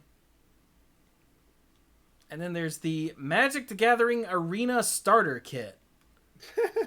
That's such a bad wording choice. Oh, it because really it's a follow-up to the Spellslinger Starter Kit. Okay, I do remember those. Vaguely.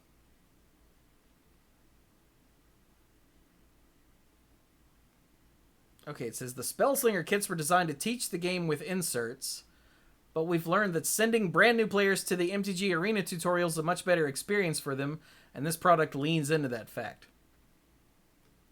Yeah, because then you can hook them there too and get twice the money. Maybe I'm being a little too cynical, but WotC has taught me that that's probably how it is these days. Yeah. Inside you'll find 2 fun, beginner-friendly decks, a 16-page reference rulebook, and 2 fold-out tuck boxes for the decks. Oh, and you'll get digital copies of both decks. Yeah. You get this code. The code can be used twice. Once for you, once for a friend. That way we'll get you to both play. That's pretty neat, actually. Yeah, it is, but I think you're right to feel cynical. Well, yeah. That's still neat, though. Cynical or not. Yeah. And then the pre-release pack is, yeah, the thing as always. And then the bundle is the thing as always. Yep. With alternate art foil pack leader. Who's a good boy?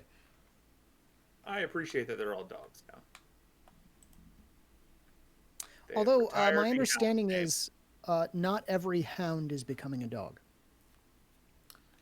I do not know what the comprehensive list is, but I'm pretty sure, aren't they retiring hound as a name and just replacing it with dog?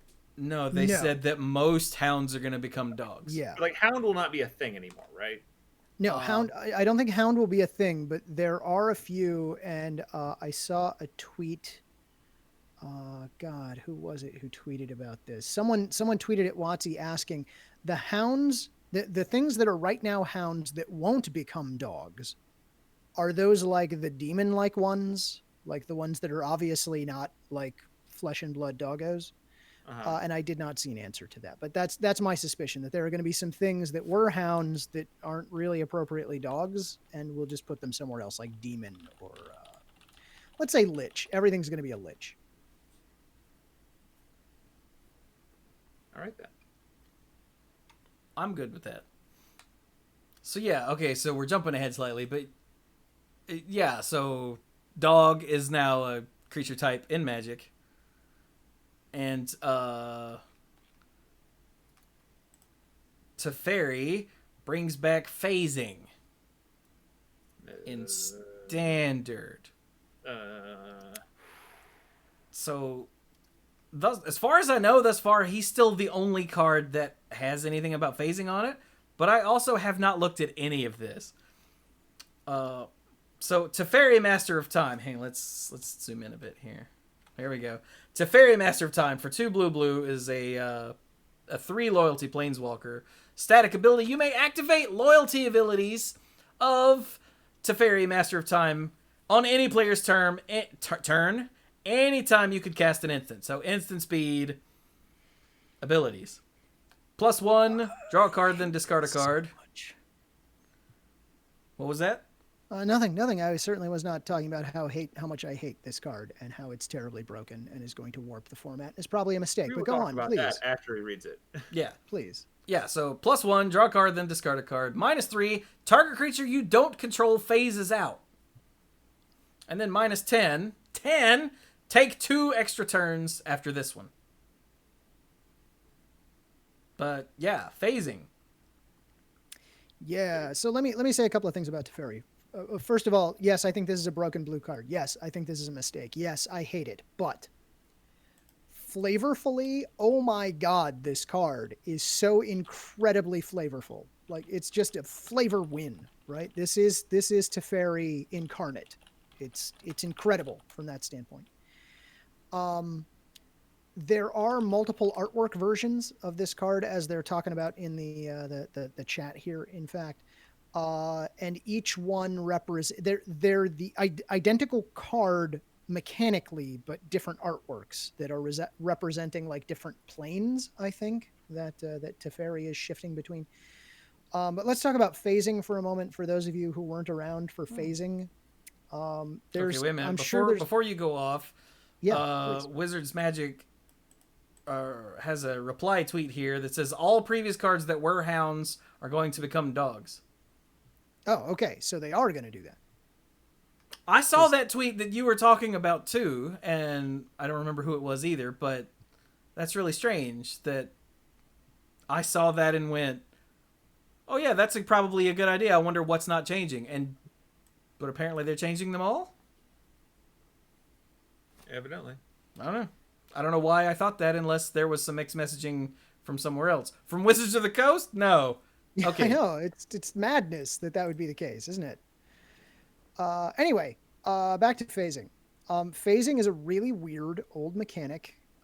When something phases, it's not there, but it is. It didn't leave. It's still there, but it's not there, is really the way I don't think you're helping them at all by saying about it. That I know. The best way to think about it is the thing that just phased. Okay, it's on the battlefield. That thing right there. Just point at it. Picture it in your mind. There it is. Now, picture taking a coffee cup and just setting it over the top of that card. It didn't leave the battlefield. It wasn't exiled. There's just a coffee cup over it, and we're just going to ignore anything about that card for now, is what we're going to do.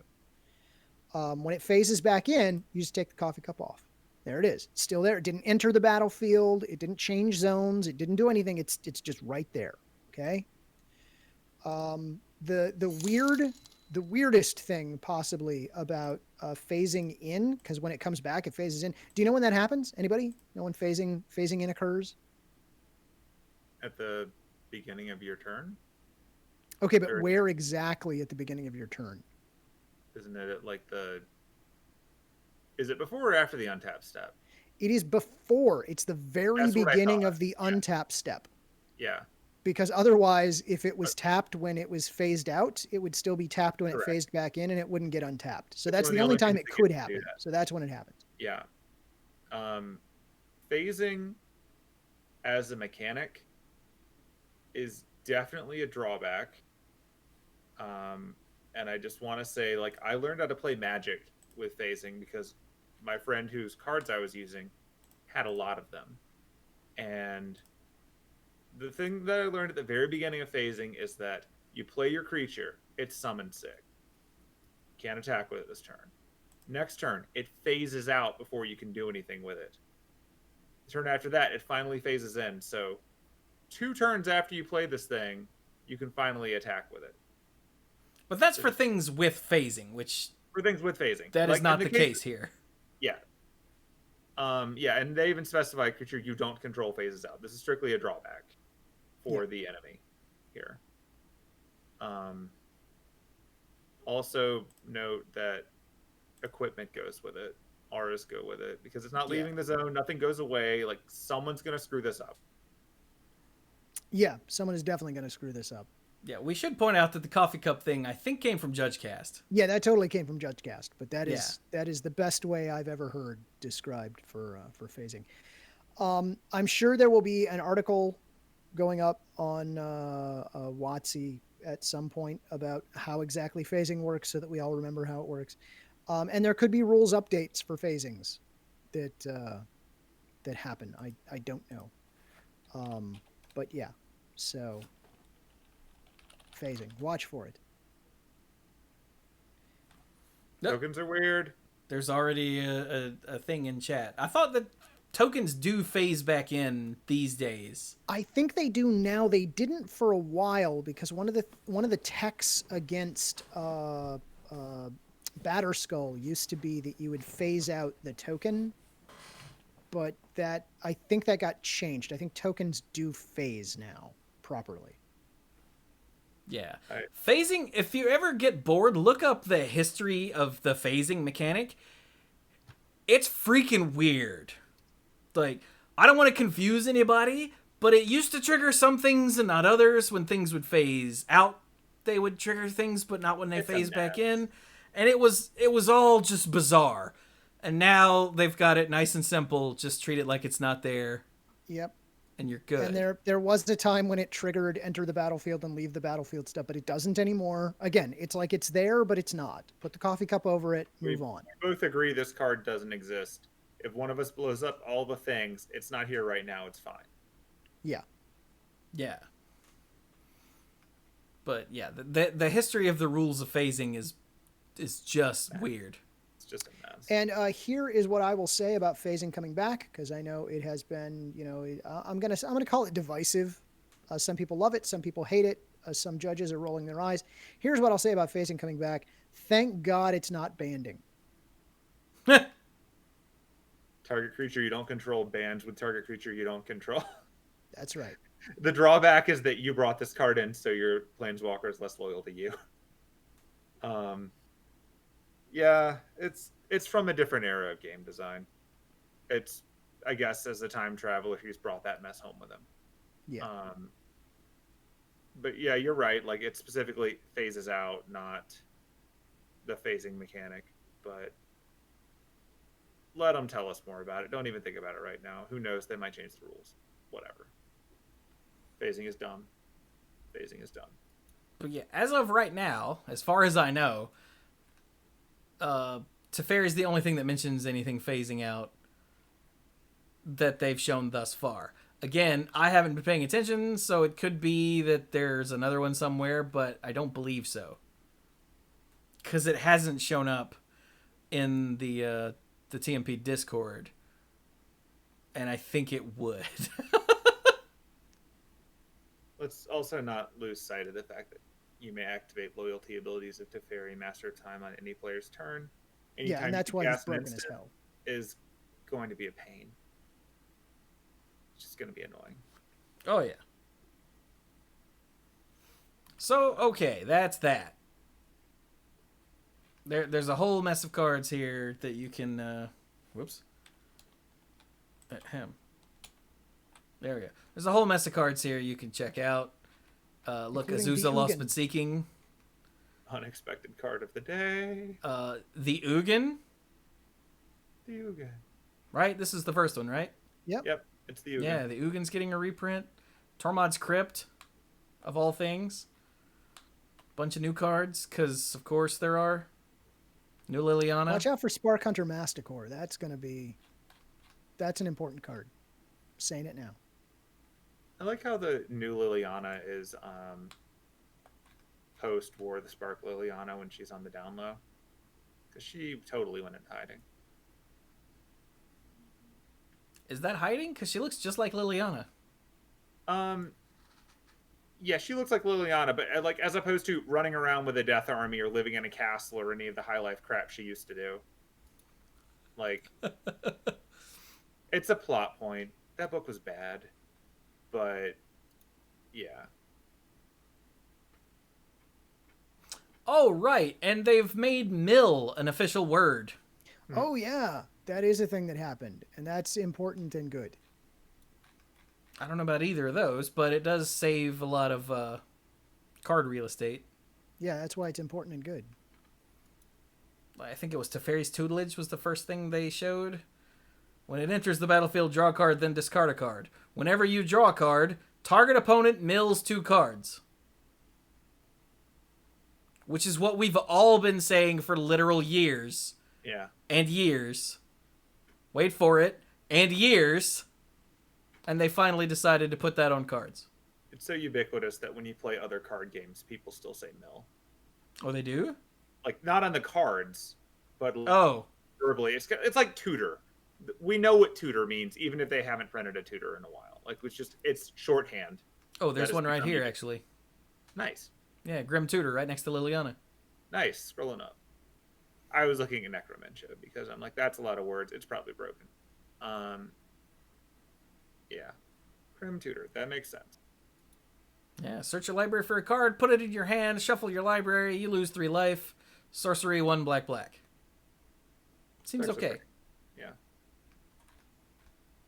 But yeah. Target opponent mills 2 cards. Dang. Nailed it. And I think I saw Rosewater say something like they tried a bunch of other stuff and kept finding reasons to not use it. And so they just went with mill. I mean, yeah. So, Clues, yeah. look at Peer into the Abyss. Do what? Clues, look at Peer into the Abyss. Just the art. Do I have to? Because I closed that tab, and I'm a little worried that if I open it Ah! up again, that it's going to be something There terrible. you go. Clues maybe don't do that.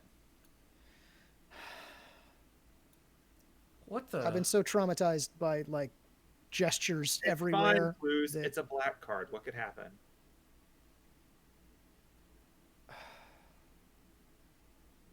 Clues maybe don't do that.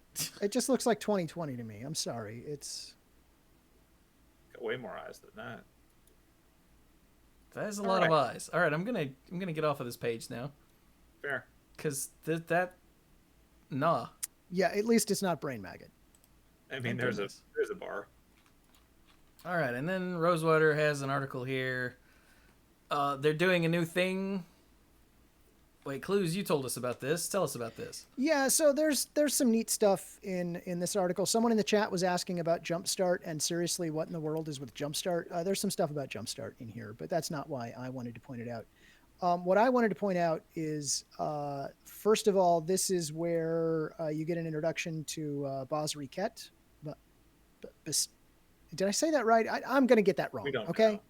Okay. I don't even know how to pronounce that. But That's how I would say it. So you're probably wrong. Yeah. So you get introduced to Baz Riquet and 3 support cards. You know, often Planeswalkers have cards in the set that reference them by name. So like Basri's Lieutenant, that sort of stuff. And so they show us those cards, and that's kind of neat. Hey, that's neat. There's a thing. It's all about +1/+1 counters. There's a nice theme going in there. But they've also designed new card frames for them. So and what I'm unclear on is, are these showcase cards that will only show up in like collector boosters? I don't know how to get any of these products anymore. I don't know what you need to buy to get them, but these are showcase versions. Yeah. Okay. They made special frames, so these 4 cards that all go together, and I assume that Chewy has them up on screen, even though I can't see I them. do. these 4 cards that go together, they've made a card frame that is for Basri and Basri stuff. And so you can see that unifying theme there as well. So I think that's a nice little touch that they've done there. But they haven't just done it for Basri. And if you scroll down a little further, you can see that they've given similar treatments to the other planeswalkers in the set. So like Teferi has one, Liliana's got one, the Ugin has one. And so things that reference them can have those card frames. It's kind of a nice way to reinforce these pieces that all have something linking them together, right? So I thought that was neat. And so I thought I would point it out to the rest of you too. Ta-da. That is pretty neat. More alternate. I've always been a fan of, instead of foils, having alternate arts or alternate frames or whatever, because then you don't have the quarreling issues. It's also just more unique because they tend to make different frames when they do it, so they sort of stand out better over time. Yeah.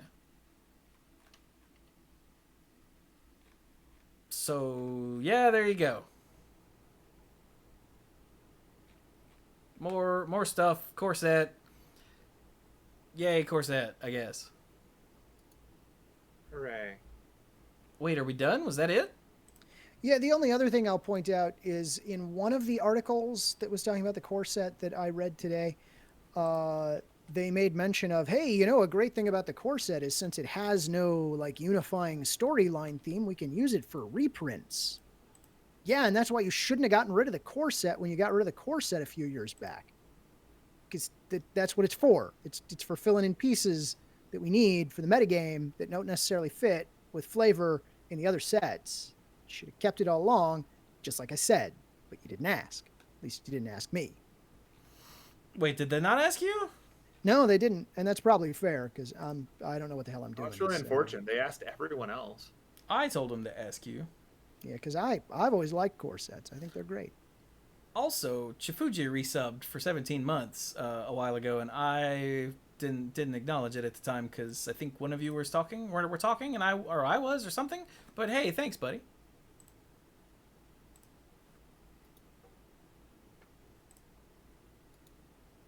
All right. Oh, also, wait, there was a thing I skipped over that I recommend everyone read. Hey, look, Clue's resubbed for 11 months. Yeah, I've been meaning to do that. Sorry. So this is an article written by how come her name isn't at the top? Why do sites do that? It's way the hell down here. Bad design. Yeah. Elizabeth Rice, who you might know as Ellie of the Vale on Twitter, about wait, where is it? To speak. Where's the title of the article? Oh, here it is. To speak or not to speak, a content creator's role in socioeconomic and political affairs.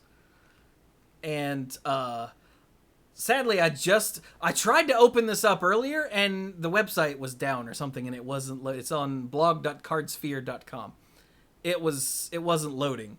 I don't know why, but I tried it again right before we started the show, and it loaded, and I went, damn it. So I only got a chance to skim it. But she's talking about content creators and why some of them do and don't speak out about the big important issues. And ways to do so. So yeah, I'm this is going to be in the show notes. I recommend everyone give it a read to maybe understand why some of us are and some of them aren't piping up.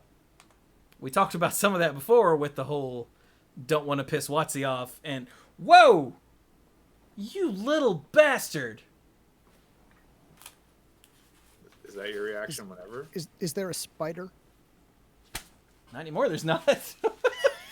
It was just right here.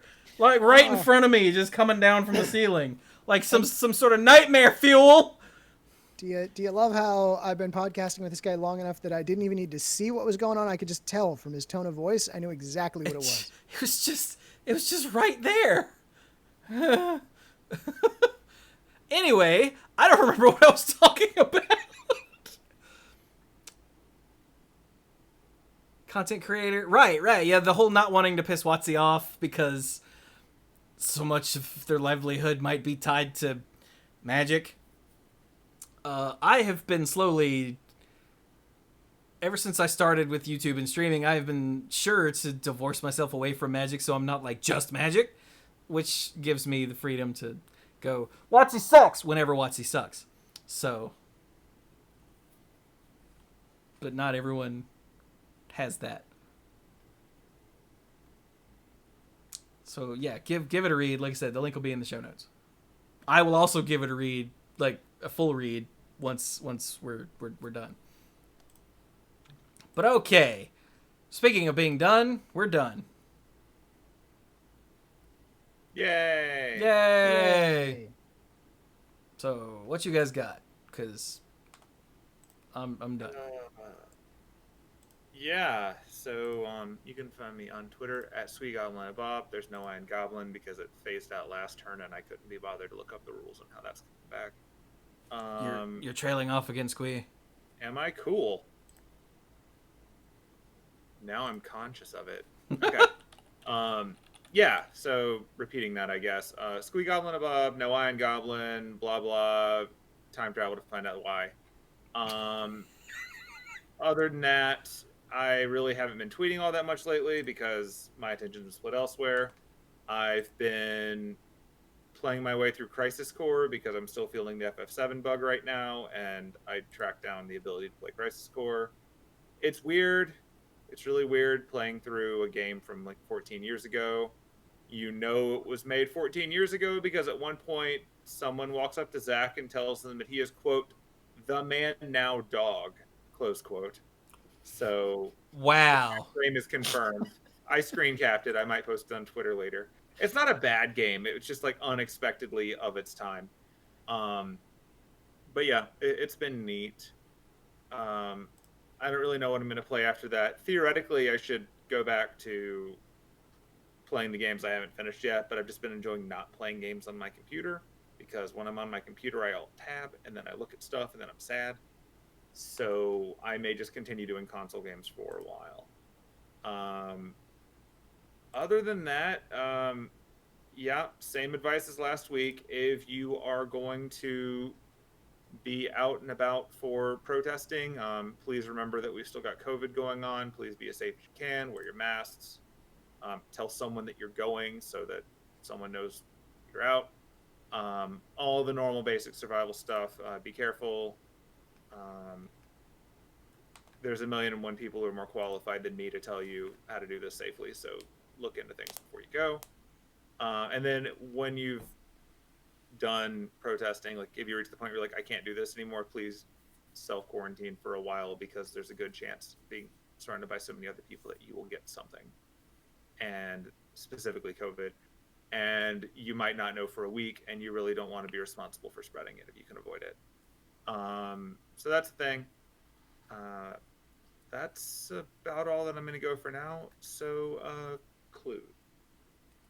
Yeah, you can find me on Twitter. I'm at Locluze, spelled just like it is in the show notes. I probably am on Twitter way too much, way more than is healthy for me, is what I'll say.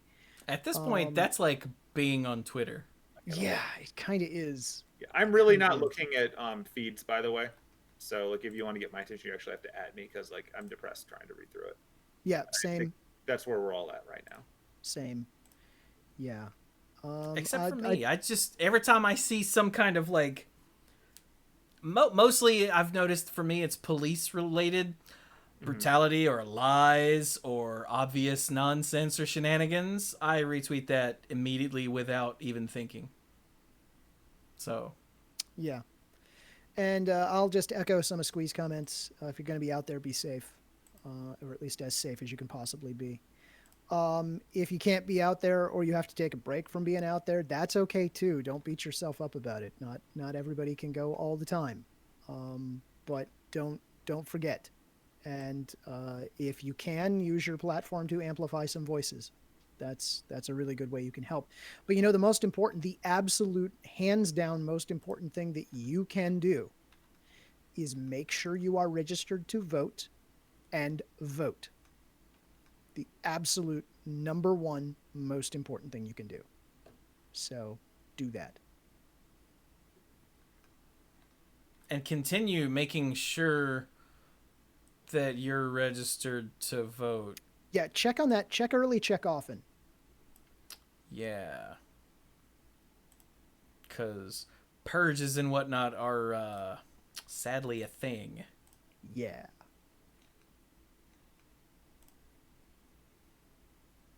Yeah. My turn? Yeah. It's over to you. Okay. So then with, for me, what they said, yeah, there are lots of resources on how to protest safely. If the cops... Oh, hello. Oh, competitive commander followed me. Well, that's awkward, because those are two words that in my brain don't go together. But hey, thank you for the follow. Singularity. But yeah, if you are going to protest, look up some information.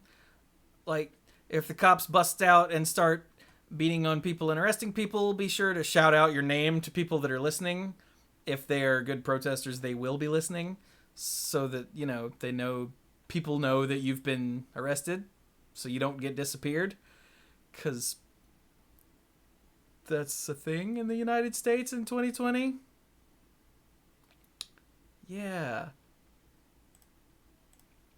And if you share, if you record any videos during the protest, before you post them, try to blur out or block out, for photos especially, block out pictures of the protesters,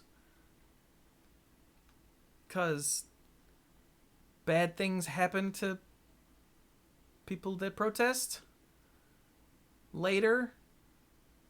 This sounds like a horrible conspiracy theory, but there's too many instances of it from like Ferguson and other, well, even some of the more recent protests. Cops are just rolling up on people and arresting them for no reason because they shared, for instance, footage of a cop macing a 10-year-old girl in the face. And then that person got arrested for nothing. A few days later, the person who shared that video. So just everybody, for God's sake, be careful. It's rough out there, but it's important. All right, the usual stuff for me on the YouTube channel right now. What's going up? Link to the past videos, followed by more Shadowgate videos very soon, because I finally streamed Shadowgate again last night. Where I died, which isn't really a big deal in Shadowgate. You die all the time. But I died due to a hidden timer, so I had to start over. Which, since I knew how to do the puzzles, it only took me like an hour to get back to where I was, instead of the 3 hours plus that it took me to get there in the first place. And then I explored around some more, and then I died again to the hidden timer. Do what? To the hidden timer again? Yeah, the Banshee's Curse, even though I wasn't screwing around nearly as much, and I kept, when I would screw around a lot, I would reload and then go in and do the thing so I would have extra time, because I had the capability of curing myself and didn't know that, and still don't know exactly how to go about doing it, but I figured it out right at the end before I ended the stream. But I was going to have to back up to a previous save, because this time I kept rolling saves.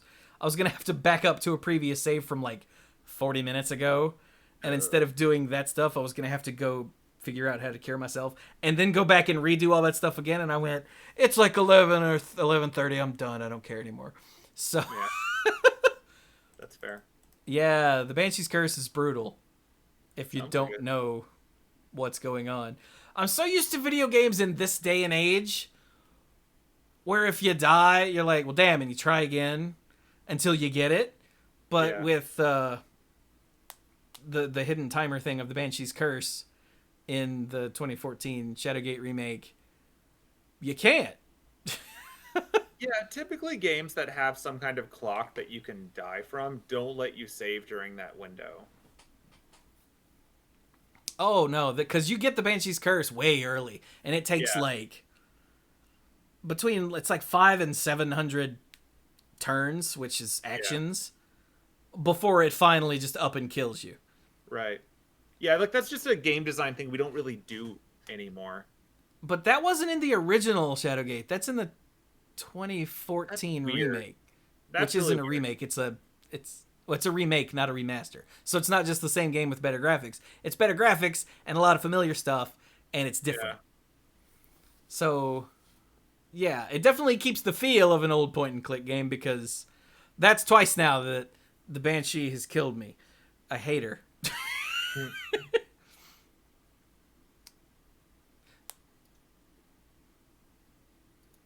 So, yeah, there we go.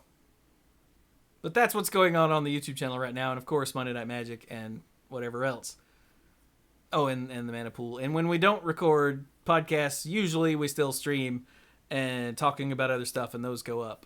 Last week for the Mana Pool, we didn't do either because it was Thursday and of last week, and the last thing the world needed was 4 white guys weighing in on anything, so we just didn't bother. We just hopped on a call and just vented and ranted at each other, and I think it helped. I think we all felt better afterwards.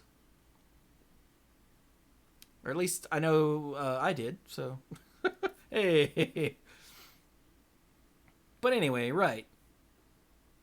So that's that.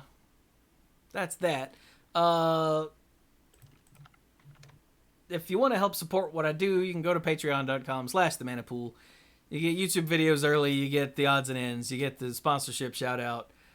I'm gonna say if you would like to add yourself to that list instead this month, go donate to one of the bail funds or the NAACP Education Fund, or that might be 2 different funds. I can't remember. There's so many that have been floating around. It's all blurring together in my head. But rather than joining my Patreon this month, go give that money to something that matters and come back some other time. I appreciate it. But hey, I have to give the sponsorship shout out to the Mythic Lifeguards. So hey, let's go. Jason Doan, Kim Ho, Andrew Hunt, Al, Lance Delicious, Team You Hellas How Are You, Connor Kennedy, John Morris, Alex Gonzalez, I scrolled too far, Scuzzo, Jeff Spencer, Stuart's Law, PJ McMullen, Casey, Danny Liao, Cody Buckowing, Jake Jansons, Jason Kaus, John Parker, Aleph Cat, Beardy Man, Backwards Logic, ALK Alters, and the Beast Father, Aaron Goodwine. Thank you all so very much. I could not do this without you. And to all of the lifeguards at every tier, thank you so much. There will be more odds and ends coming soon. I've got more that I probably should listen through and post because I think they're mostly processed. I'm pretty sure. I'd have to go look now. But I spend a lot of time on Twitter these days because I want to keep informed and spread the word and raise awareness of all these horrible things that are happening. And then I get bummed out and don't want to sit right here anymore. But then end up sitting out there scrolling through Twitter anyway. It's a problem, really. The whole balancing, Eternal loop. yeah, balancing my own well-being with the urge to keep informed and spread the word is precarious, let's say. But anyway, with that, we will be done with Monday Night Magic number, whatever this is, 692. Thank you all so very much for joining us, and be safe out there.